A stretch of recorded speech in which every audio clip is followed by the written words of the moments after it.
અમરેલી જિલ્લામાં સમસ્ત મુસ્લિમ સમાજ દ્વારા જિલ્લા અધિક કલેક્ટરને અપાયું આવેદનપત્ર। થોડા દિવસો પહેલા જ ભારતનગર સ્કૂલના શિક્ષક દ્વારા મુસ્લિમ સમાજની બે દીકરીઓ પર અડપલા કર્યા હતા, તેના વિરોધમાં અપાયું હતું આવેદનપત્ર।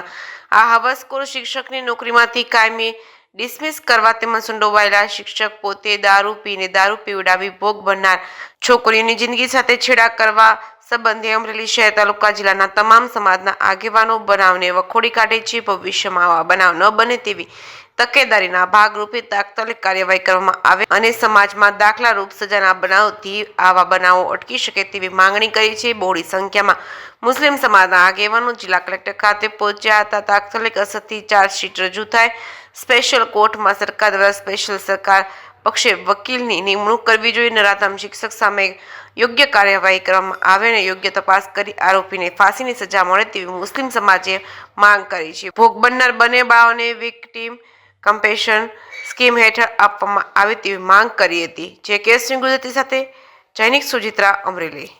નાનભાઈ ઇસ્માઇલભાઈ બિલેખિયા, પૂર્વ નગરપાલિકાના સેવક, કાચી સમાજના અગ્રણી। ભારતનગરના જે બનાવ વિશે વાત કરીએ, શિક્ષણ ધામ, સરસ્વતી ધામ જેને મંદિર કહેવામાં આવે છે, તે મંદિરની અંદર આવું દુષ્કર્મ થાય તો એક શરમજનક બાબત કહેવાય। મારું એટલું કહેવાનું છે કે અત્યારના સમયની અંદર જે આગેવાનો છે એ મૌન કેમ સેવી રહ્યા છે? પાયલ ગોટી જેવો કેસ તો નથી, એથી વિશેષ એથી ભયંકર આ કેસ કહેવાય। જે બાળાઓને છેડતીની અંદર કે યૌન શોષણની અંદર એક શિક્ષણ જગતને લાછનરૂપ થાય તેવો કિસ્સો બને અને અમરેલીનું રાજકારણ ઠંડુ બની અને તમાશો જોતું હોય એ યોગ્ય નથી। એમ શિક્ષક વિરુદ્ધ જે લીલિયા તાલુકાની અંદર જે ગામમાં એનો પણ ત્યાં દારૂના કેસની અંદર જ ફરિયાદ થઈ હતી, તો એને ખાલી બદલી કરીને સંતોષ માની લેવામાં આવ્યો। તો આ બદલી થઈને એને એવી જગ્યાએ મૂક્યો કે જે એક અવાવરું જગ્યા છે। ભારતનગર એટલે એક પછાત વિસ્તાર છે, જ્યાં એ લોકોને મોકળું મેદાન મળી ગયું।